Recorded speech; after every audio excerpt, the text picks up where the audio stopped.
Kartini tak kuasa menahan haru saat bertemu anaknya, Peggy Setiawan, seorang DPO dan telah ditangkap oleh Polda Jabar yang diduga terlibat dalam kasus pembunuhan Vina dan Eki pada tahun 2016.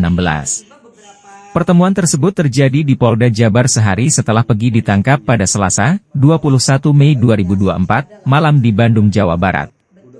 Dalam momen tersebut, Kartini memberikan pesan penguatan kepada Peggy agar tetap teguh dalam pendirian.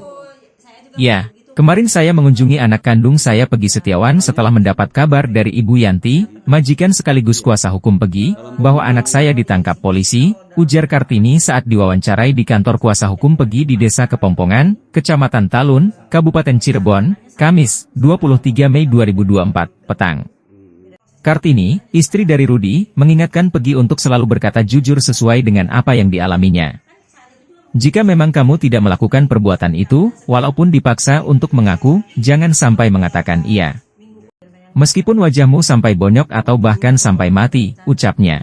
Dalam pertemuan tersebut, Peggy juga mengucapkan permintaan maaf yang mendalam kepada Kartini, mengungkapkan ketakutannya akan kemungkinan pertemuan terakhir mereka. Peggy minta maaf kalau pertemuan ini yang terakhir. Peggy minta maaf ke mamah dan bapak, jelas Peggy, sebagaimana dituturkan oleh Kartini. Peggy merasa dirinya hanya menjadi korban dari kepentingan pihak-pihak tertentu. Biarin Peggy jadi tumbal orang-orang penting, Peggy kan tidak melakukan apa-apa. Seandainya jika Peggy mati pun Peggy mati syahid, kata Peggy kepada Kartini. Kartini juga menegaskan, bahwa saat peristiwa tragis pembunuhan Eki dan Vina terjadi pada tahun 2016, Peggy tidak berada di Cirebon. Pada 27 Agustus 2016, Peggy sudah bekerja di Bandung menjadi kuli bangunan, dan saat kejadian itu terjadi, Peggy tidak ada di Cirebon, ujarnya. Menurut Kartini, Peggy mulai bekerja di Bandung 3 bulan sebelum kasus pembunuhan tersebut terjadi dan baru kembali ke Cirebon 4 bulan kemudian, tepatnya pada bulan Desember 2016. Sebelumnya, rumah yang sejak kecil menjadi tempat tinggal Peggy di Blok Simaja di Desa Kepompongan, Kecamatan Talun, Kabupaten Cirebon, ternyata sudah pernah didatangi polisi pada tahun 2016, 2 hari setelah peristiwa pembunuhan Vina dan Eki pada 27 Agustus 2016. Hal ini terungkap dalam keterangan kuasa hukum Peggy, Sugianti Iriani, pada Kamis, 23 Mei 2024. Menurut Sugianti, saat itu polisi membawa 2 motor milik keluarga Peggy, yakni milik Peggy dan adik dari ibunya. Kak Egy, Iya. perannya apa sih Bu? Peggy, pasal Peggy itu? penetapan penangkap. Iya.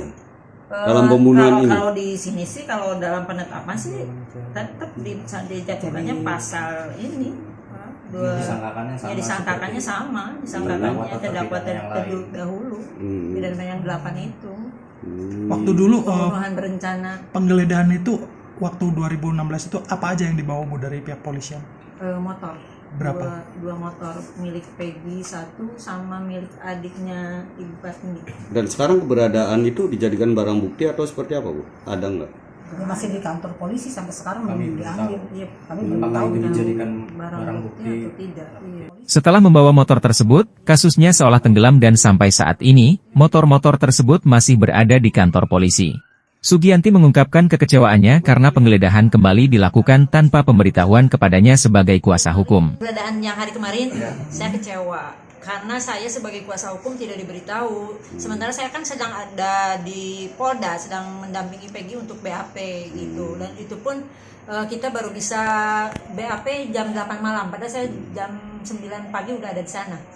Sugianti juga mempertanyakan alasan penghentian sementara proses penyelidikan terhadap Peggy pada tahun 2016. Pada saat 2016 Peggy waktu digerebek rumahnya, Peggy tidak ada tempat karena memang dia sedang berada di Bandung. Sejak kejadian itu juga memang dia berada di Bandung. Kenapa perkara ini kok terhenti? Padahal kan sudah dilakukan penggerbekan, sudah dilakukan dan sudah diberitahukan bahwa Peggy itu ada di Bandung sedang bekerja sebagai buruh bangunan. Kenapa tidak prosesnya dilanjutkan saja? Kan menangkap seorang Peggy itu tidak susah. Sugianti menegaskan bahwa Peggy tidak mungkin menjadi pelaku pembunuhan tersebut, karena pada tahun 2016, Peggy sudah berada di Bandung sejak Juli hingga Desember 2016. Ya, saya yakin banget, saya sudah bicara dengan Peggy bahwa dia menyatakan pada saya pada tahun 2016 pun ketika dia pulang dia kan di Bandung itu dari tanggal 13 Juli dan pulang Desember. Saya tanya, kamu benar melakukan, tidak Bu, saya tidak melakukan. Kemudian